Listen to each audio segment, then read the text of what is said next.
ಬಡವರು ಯಾರು ಪ್ರಶ್ನೆ. ಕಾರ್ಪೊರೇಷನ್ ಮೇಯರ್ಗೆ ಒಬ್ಬ ಮುಸ್ಲಿಂ ಹುಡುಗಿ ಮೇಯರ್ ಆಯ್ತಾಳೇನ್ರಿ? ಯಾರು ತಂದರು ಈ ರಿಸರ್ವೇಷನ್? ಒಬ್ಬ ಹರಿಜನ್ ಹುಡುಗಿ ಮೇಯರ್ ಆಯ್ತಾಳೇನ್ರಿ? ಜಿಲ್ಲಾ ಪಂಚಾಯತಿ, ತಾಲೂಕ್ ಪಂಚಾಯತಿ, ಗ್ರಾಮ ಪಂಚಾಯತಿ, ನಗರ ಪಾಲಿಕೆ. ಅರೆ ಹೆಣ್ಣು ಮಕ್ಕಳಿಗೆ ಇಲ್ಲಿ ಆರ್ಡರ್ ಮಾಡಿದ್ದೀನಿ, ಅದರಲ್ಲಿ ನೋಟಿಫಿಕೇಶನ್ ಈ ಕಡೆ ಇರಲಿ. ಇದು ಪಾರ್ಲಿಮೆಂಟಲ್ಲಿ ಅಸೆಂಬ್ಲಿಗೆ ನಿಲ್ಲೋದಕ್ಕೆ ಅವ್ರಿಗೆ ಶಕ್ತಿ ತುಂಬಬೇಕು ಅಂತ ಹೇಳಿ ಕಾನ್ಸ್ಟಿಟ್ಯೂಷನ್ ಅಮೆಂಡ್ಮೆಂಟ್ ಬಿಲ್ ಮೂವ್ ಮಾಡಿದ್ನಲ್ರಿ 222. ಇವತ್ತು ಮೋದಿನೂ ಹೇಳ್ತಾರೆ woman is my first empowerment ಬರೀತಾರೆ ತಗೊಳ್ಳಿ. ಅದರಿಂದ ಏನು ಮಾಡಿದೆ ಅನ್ನೋದ್ರ ಬಗ್ಗೆ ಇಲ್ಲಿ ಮೊದಲು ಮಾಡಿದ್ವಿ, ಅದನ್ನೇ ಡೆಲ್ಲಿಗೆ ಹೋದಾಗ ಮೂವ್ ಮಾಡಿದೆ.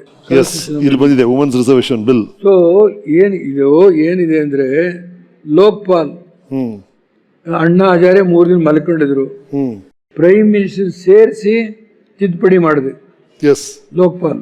ನನ್ನ ಆದಿಯಾಗಿ ಇಲ್ಲೂ ಅದೇ ಆಯಿತು, ನಾನು ಅಲ್ಲೇ ಅದನ್ನೇ ಮಾಡಿದೆ. ನಾನು ಯಾವುದಕ್ಕೂ ಟೆಲಿಕಾಂ ಬಿಲ್ ಪಾಲಿಸಿ ತಂದಿದ್ದೀನಿ.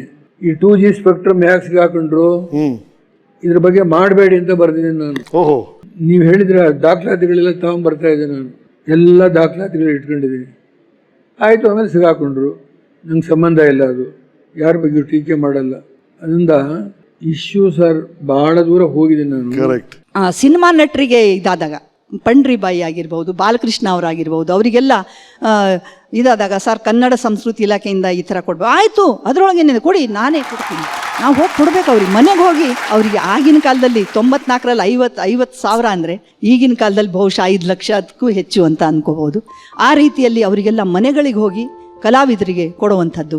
ಮತ್ತು ಇಂಥ ಪ್ರಶಸ್ತಿ ಕೊಡಬೇಕಾಗಿದೆ ಸರ್, ಅತ್ತಿಮಬ್ಬೆ ಪ್ರಶಸ್ತಿ ಕಮಲ ಹಂಪನ ಅವರೆಲ್ಲ ಹೇಳ್ತಾ ಇದ್ದಾರೆ ಅಂದರೆ ಆಯಿತು, ಅದನ್ನು ಮಾಡೋಣ. ಯಾವುದು ನೀವು ಯಾಕ್ರಿ ಮಾಡ್ತೀರಾ, ಇಂಥವೆಲ್ಲ ಆಗಲ್ಲ ರೀ ಅಂತ ಹೇಳಲೇ ಇಲ್ಲ ಅವರು. ಯಾಕೆಂದ್ರೆ ನಮ್ಮ ಅನುಭವ ಬಹಳ ಸೀಮಿತವಾದದ್ದು, ಬಹಳ ಕಡಿಮೆ. ಅವರು ದೇಶದ ಜವಾಬ್ದಾರಿನ ವಹಿಸ್ಕೊಂಡು ಎಲ್ಲ ಇಲಾಖೆಗಳನ್ನು ನೋಡಿಕೊಂಡು ಇದ್ದವರು. ನಮಗೇನು ನಮ್ಮದು ಬಹಳ ಕಡಿಮೆ ಅನುಭವ, ಭಾಳ ಸೀಮಿತವಾದದ್ದು. ಅದರೊಳಗೇನೆ ನಮಗೆ ಖುಷಿ ಏನಾಗ್ತಿತ್ತು ಅಂದರೆ ನನ್ನ ಇಲಾಖೆಗೆ ಸಂಬಂಧಪಟ್ಟಂಥದ್ದು ಅದು ಮಾಡಬೇಕು, ಇದು ಮಾಡಬೇಕು. ಸರ್ ಪರಿಶಿಷ್ಟ ಜಾತಿಯವರಿಗೆ ಅವರು ಕಲಾವಿದರು ಇರ್ತಾರೆ, ಅವ್ರಿಗೆ ತಗೊಳ್ಳೋಕ್ಕೆ ಏನೂ ಇಲ್ಲ ಸರ್, ಹಣ ಇರಲ್ಲ. ಆದರೆ ಅವ್ರಿಗೆ ನುಡಿಸ್ಬೇಕು, ಬಾರಿಸ್ಬೇಕು, ವಾದ್ಯ ಅದು ಮಾಡಬೇಕು ಅಂತ ಇರುತ್ತೆ. ಏನು ಮಾಡ್ಬೇಕು ಹೇಳಿ? ಏನಿಲ್ಲ ಸರ್, 1 ಲಕ್ಷ ಒಂದೊಂದು ಗ್ರಾಮಕ್ಕೆ ಕೊಡ್ತಾ ಬಂದರೆ ಅಲ್ಲೇ ದಲಿತರು ಅವ್ರಿಗೆ ಏನು ಬೇಕೋ ಅದು ತಗೊಳ್ತಾರೆ ಅಂತ. ಖಂಡಿತ ಮಾಡಿ. ಎಲ್ಲ MLAಗಳು ತಮ್ಮ ಕ್ಷೇತ್ರದಲ್ಲಿ ಯಾರ್ಯಾರು ದಲಿತರು ಏನು ಅವರು ಯಾವ ವಾದ್ಯ ನುಡಿಸ್ಲಿ, ಅದು ತಮಟೆ ಆಗಿರ್ಬೋದು, ವೀಣೆ ಆಗಿರ್ಬೋದು, ಎಂಥದಾರು ಅದೆಲ್ಲವನ್ನು ಎಲ್ಲ ಕಡೆ ಕೊಟ್ವಿ 1 ಲಕ್ಷ. ಅದು ಆಗ ಅವ್ರ ಕಾಲದಲ್ಲೇ ಬಂದಿದ್ದು. ಒಂದು ಸಾರಿ ಅಂತೂ ಯಾರ್ಯಾರೋ ಕೂತಿದ್ರು, ಆವಾಗ ನಾವು ಒಂದು 3-4 ಜನ ಹೋದ್ವಿ. ಕೂತ್ಕೊಳ್ಳಿ ಅಲ್ಲಿ ಅಂದ್ರು ಅವರಿಗೆ. ನಮಗೇನಮ್ಮ ಅಂದ್ರು, ನೀವು ಹೇಗ್ರಿ ಅವರಿಗೆಲ್ಲ ಮಾಡ್ಕೊಡ್ತೀರಾ, ನಮಗೆ ಮಾಡಲ್ಲ ಅನ್ನೋ ಮಾತು ಹೇಳಿರು. ಆಗ ಸಾಹೇಬ್ರಂದ್ರು, ನೀವು ಯಾತಕ್ಕೆ ಬಂದಿದ್ರಿ, ಅವ್ರು ಯಾತಕ್ಕೆ ಬಂದಿದ್ದಾರೆ ಗೊತ್ತಿದೆ ನನಗೆ ಅಂದರು. ಏನಮ್ಮ ಅಂದರು, ಹೀಗೆ ರೈತರಿಗೆ ಸಾಗುವಳಿ ಚೀಟಿ ಬಗ್ಗೆ ಸರ್ ನೋಡಿದ್ರಾ, ನೀವು ಯಾತಕ್ಕೆ ಬಂದಿದ್ರಿ, ಟ್ರಾನ್ಸ್ಫರಿಗೆ, ಅದಕ್ಕೆ ಮತ್ತೆ ನಿಮಗೆ ಕೂತ್ಕೊಳ್ಳಿ ಅಂದಿದ್ದೆ. ಹೀಗೆ ಬಹಳಷ್ಟು ಅನುಭವಗಳ ಒಂದು ಇದೇ ಗಣಿಯನ್ನೇ ನಾವು ನೆನಪಿನಲ್ಲಿ ಇಟ್ಕೊಂಡಿದ್ದೇವೆ.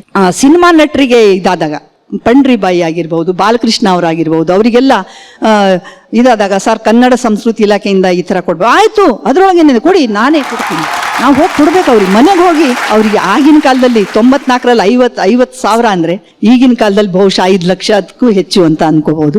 ಆ ರೀತಿಯಲ್ಲಿ ಅವರಿಗೆಲ್ಲ ಮನೆಗಳಿಗೆ ಹೋಗಿ ಕಲಾವಿದರಿಗೆ ಕೊಡುವಂಥದ್ದು. ಮತ್ತು ಇಂಥ ಪ್ರಶಸ್ತಿ ಕೊಡಬೇಕಾಗಿದೆ ಸರ್, ಅತ್ತಿಮಬ್ಬೆ ಪ್ರಶಸ್ತಿ ಕಮಲ ಹಂಪನ ಅವರೆಲ್ಲ ಹೇಳ್ತಾ ಇದ್ದಾರೆ ಅಂದರೆ ಆಯಿತು, ಅದನ್ನು ಮಾಡೋಣ. ಯಾವುದು ನೀವು ಯಾಕ್ರಿ ಮಾಡ್ತೀರಾ, ಇಂಥವೆಲ್ಲ ಆಗಲ್ಲ ರೀ ಅಂತ ಹೇಳಲೇ ಇಲ್ಲ ಅವರು. ಯಾಕೆಂದ್ರೆ ನಮ್ಮ ಅನುಭವ ಬಹಳ ಸೀಮಿತವಾದದ್ದು, ಬಹಳ ಕಡಿಮೆ. ಅವರು ದೇಶದ ಜವಾಬ್ದಾರಿನ ವಹಿಸ್ಕೊಂಡು ಎಲ್ಲ ಇಲಾಖೆಗಳನ್ನು ನೋಡಿಕೊಂಡು ಇದ್ದವರು. ನಮಗೇನು ನಮ್ಮದು ಬಹಳ ಕಡಿಮೆ ಅನುಭವ, ಭಾಳ ಸೀಮಿತವಾದದ್ದು. ಅದರೊಳಗೇನೆ ನಮಗೆ ಖುಷಿ ಏನಾಗ್ತಿತ್ತು ಅಂದರೆ ನನ್ನ ಇಲಾಖೆಗೆ ಸಂಬಂಧಪಟ್ಟಂಥದ್ದು ಅದು ಮಾಡಬೇಕು, ಇದು ಮಾಡಬೇಕು. ಸರ್ ಪರಿಶಿಷ್ಟ ಜಾತಿಯವರಿಗೆ ಅವರು ಕಲಾವಿದರು ಇರ್ತಾರೆ, ಅವ್ರಿಗೆ ತಗೊಳ್ಳೋಕ್ಕೆ ಏನೂ ಇಲ್ಲ ಸರ್, ಹಣ ಇರಲ್ಲ. ಆದರೆ ಅವ್ರಿಗೆ ನುಡಿಸ್ಬೇಕು, ಬಾರಿಸ್ಬೇಕು, ವಾದ್ಯ ಅದು ಮಾಡಬೇಕು ಅಂತ ಇರುತ್ತೆ. ಏನು ಮಾಡ್ಬೇಕು ಹೇಳಿ? ಏನಿಲ್ಲ ಸರ್, 1 ಲಕ್ಷ ಒಂದೊಂದು ಗ್ರಾಮಕ್ಕೆ ಕೊಡ್ತಾ ಬಂದರೆ ಅಲ್ಲೇ ದಲಿತರು ಅವ್ರಿಗೆ ಏನು ಬೇಕೋ ಅದು ತಗೊಳ್ತಾರೆ ಅಂತ. ಖಂಡಿತ ಮಾಡಿ. ಎಲ್ಲ MLAಗಳು ತಮ್ಮ ಕ್ಷೇತ್ರದಲ್ಲಿ ಯಾರ್ಯಾರು ದಲಿತರು ಏನು ಅವರು ಯಾವ ವಾದ್ಯ ನುಡಿಸ್ಲಿ, ಅದು ತಮಟೆ ಆಗಿರ್ಬೋದು, ವೀಣೆ ಆಗಿರ್ಬೋದು, ಎಂಥದಾರು ಅದೆಲ್ಲವನ್ನು ಎಲ್ಲ ಕಡೆ ಕೊಟ್ವಿ 1 ಲಕ್ಷ. ಅದು ಆಗ ಅವ್ರ ಕಾಲದಲ್ಲೇ ಬಂದಿದ್ದು. ಒಂದು ಸಾರಿ ಅಂತೂ ಯಾರ್ಯಾರೋ ಕೂತಿದ್ರು, ಆವಾಗ ನಾವು ಒಂದು 3-4 ಜನ ಹೋದ್ವಿ. ಕೂತ್ಕೊಳ್ಳಿ ಅಲ್ಲಿ ಅಂದ್ರು ಅವರಿಗೆ. ನಮಗೇನಮ್ಮ ಅಂದ್ರು. ನೀವು ಹೇಗ್ರಿ ಅವರಿಗೆಲ್ಲ ಮಾಡ್ಕೊಡ್ತೀರಾ ನಮಗೆ ಮಾಡಲ್ಲ ಅನ್ನೋ ಮಾತು ಹೇಳಿರು.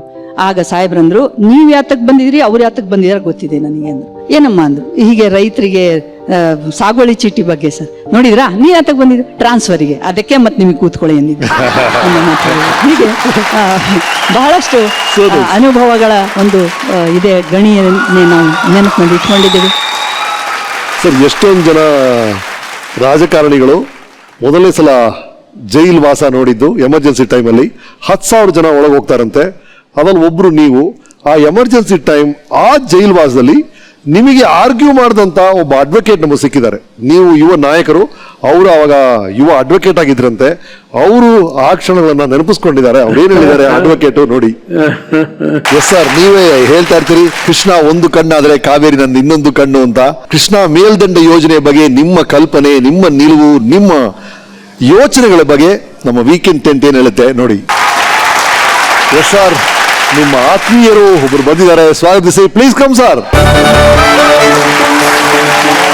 So sweet of you. ಈಗ ತಾನೆ ಸರ್ ನಿಮ್ಮ ಫೋಟೋಲ್ ಬರ್ತಿದ್ದಾಗ ಸರ್ ಹೇಳಿದ್ರು ಈಗಲೂ ಮನುಷ್ಯ ಬಾಡಿಗೆ ಮನೇಲಿದ್ದಾನೆ, ಎಂತ ಒಳ್ಳೆ ಮನುಷ್ಯ ಅಂತ ಈಗ ಹೇಳ್ತಿದ್ರು. ಅದು ಅವ್ರು ದೊಡ್ಡ ಗುಣ ತೋರಿಸುತ್ತೆ ಸರ್, ಇನ್ನೇನಿಲ್ಲ. ಅವರು ಅಂಥ ಅತ್ಯುನ್ನತ ದೇಶದ ಅತ್ಯುನ್ನತ ಹುದ್ದೆಗೆ ಹೋದ್ರೂ ಕೂಡ ಅವರಲ್ಲಿರೋ ಮಾನವೀಯತೆ, ಅವರ ಸೌಜನ್ಯ, ವಿನಯ, ನಮ್ರತೆ, ನಿರಹಂಕಾರತ್ವ, ದರ್ಪ ಇಲ್ಲದೆ ಇರೋದು, ಸಾಮಾನ್ಯರಲ್ಲಿ ಸಾಮಾನ್ಯರಾಗಿ ಅವ್ರ ಸರಳ ಜೀವನ ನಡೆಸೋದು ಪ್ರಾಯಶಃ ನಮ್ಮ ದೇಶದ ರಾಜಕಾರಣಿಗಳಲ್ಲಿ, ಅದರೊಳಗೂ ಅಂಥ ಹುದ್ದೆಲಿದ್ದವರಲ್ಲಿ ವಿರಳ. ನೋಡಿ ಸರ್, ಅಲ್ಲಿರೋ ಫೋಟೋಗ್ರಾಫ್ಸ್ ಎಲ್ಲ ನೋಡ್ತಾ ಇದ್ರೆ ಎಷ್ಟು ವರ್ಷಗಳ ಹೋರಾಟ ಇದು ಅನ್ನಿಸ್ತಾ ಇದೆ. ಬಹಳ ಯುವಕರಾಗಿ ಶುರು ಮಾಡಿದಂತ ಹೋರಾಟ ಅದು. ಹೌದು. ನಾನು ಎಷ್ಟೋ ಸಲ ಮನಸ್ಸಿನಲ್ಲಿ ಅನ್ಕೊಂಡಿದ್ದೀನಿ, ನಮ್ಮ ಸ್ನೇಹಿತರುಗಳ ಹತ್ರಲ್ಲೂ ಹೇಳ್ತಾ ಇರ್ತೀನಿ. ಕಾವೇರಿ ಬೇಸಿನಿಂದ ಬಂದ ಒಬ್ಬ ರೈತ ರಾಜಕಾರಣಿ ಕೃಷ್ಣಾ ಬೇಸಿನ್ ಪ್ರಾಜೆಕ್ಟ್ಸ್ಗೆ, ಅವರೊಳಗೂ ಅಪ್ಪರ್ ಕೃಷ್ಣಾ ಪ್ರಾಜೆಕ್ಟ್ಗೆ ಇಷ್ಟು ವಿಶೇಷ ಕಾಳಜಿ, ಮುತುವರ್ಜಿ ತೋರಿಸಿ ಎದೆಗಾರಿಕೆ, ಎಂತೆಂಥ ಬೋಲ್ಡ್ ಡಿಸಿಷನ್ಸ್ ತಗೊಂಡಿದ್ದಾರೆ ಅಂದ್ರೆ ಒಂದಲ್ಲ ಎರಡಲ್ಲ. ಇದು ನಮ್ಮ ದೇಶದ ಹಾರ್ಟ್ ಅಂಡ್ ಸೌಲ್. ಇದು ಅಪ್ಪರ್ ಕೃಷ್ಣಾ ಪ್ರಾಜೆಕ್ಟ್ ಅನ್ನೋದು ನಮ್ಮ KRS ಅಲ್ಲಿ ಕೇವಲ 1.25 ಲಕ್ಷ 1.5 ಲಕ್ಷ ಎಕರೆ ನೀರಾವರಿ ಆದರೆ ಅಪ್ಪರ್ ಕೃಷ್ಣಾ ಪ್ರಾಜೆಕ್ಟ್ 25 ಲಕ್ಷ ಎಕರೆ ನೀರಾವರಿ ಆಗುವಂಥ ಯೋಜನೆ. ಸೊ ಅದರ ಗಾತ್ರ, ಮ್ಯಾಗ್ನಿಟ್ಯೂಡ್ ಹೇಗಿರ್ಬೋದು ತಾವು ಊಹಿಸ್ಕೋಬಹುದು. ಅದು ಅಂಥ ಪ್ರಾಜೆಕ್ಟ್ಗೆ ಕೆಲಸ ಹೋಗ್ಬಿಟ್ರೆ ಏನಪ್ಪ ಗತಿ? ಬಡ್ಜೆಟರಿ ಅಲೋಕೇಶನ್ ಕೊಡೋಕ್ಕಾಗಲ್ಲ, ಫಂಡ್ಸ್ ಇಲ್ಲ, ವರ್ಲ್ಡ್ ಬ್ಯಾಂಕ್ ಅಸಿಸ್ಟೆನ್ಸ್ ನಿಂತು ಹೋಗ್ಬಿಟ್ಲಿ, ಎಲ್ಲಿಂದ ಕೊಡೋದು? ರಾತ್ರಿ ಹಗಲು ಅದೇ ಯೋಚನೆ.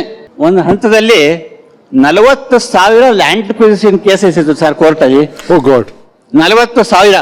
ರೈತರೆಲ್ಲ ಕೋರ್ಟ್ ಹೋಗೋದು, ಸ್ಟೇ ತರೋದು, ಅಥವಾ ಇಂಜಿನಿಯರ್ಸನ್ನ ಕಾಮಗಾರಿ ಮಾಡೋಕ್ಕೆ ಅಡ್ಡ ಹಾಕೋದು, ಕೊಡ್ತಾ ಇದ್ದಾರೆ. ಯಾಕಂದ್ರೆ ಕಾಂಪನ್ಸೇಷನ್ ಸಿಗ್ತಾ ಇರೋದು ಬಹಳ ಕಡಿಮೆ ಅವ್ರಿಗೆ. ಸೊ ಹೀಗಾಗಿ ಲ್ಯಾಂಡ್ ಅಕ್ವಿಸಿಷನ್ ಹೇಗೆ ಸಾಲ್ವ್ ಮಾಡಬೇಕು ಇದನ್ನ ಬಹಳ ತಲೆ ಕೆಡಿಸ್ಕೊಂಡಿದ್ದಾರೆ ಸಾಹೇಬರು. ಅವಾಗ ಆಯಮಟ್ಟಿ ಡ್ಯಾಮ್ ಅಂತ ಏನಿದೆ, that is the heart of upper Krishna project. ಅದು ಬಹಳ ದೊಡ್ಡ ಡ್ಯಾಮ್. ನಮ್ಮ KRS 45 TMC ಕೆಪಾಸಿಟಿ ಇದ್ರೆ, ಆಲ್ಮಟ್ಟಿ ಡ್ಯಾಮ್ ಫೈನಲ್ FRL ಹೋದ್ರೆ 225 TMC ಕೆಪಾಸಿಟಿ. ಅಂಥ ದೊಡ್ಡ ಡ್ಯಾಮ್ ಅದು.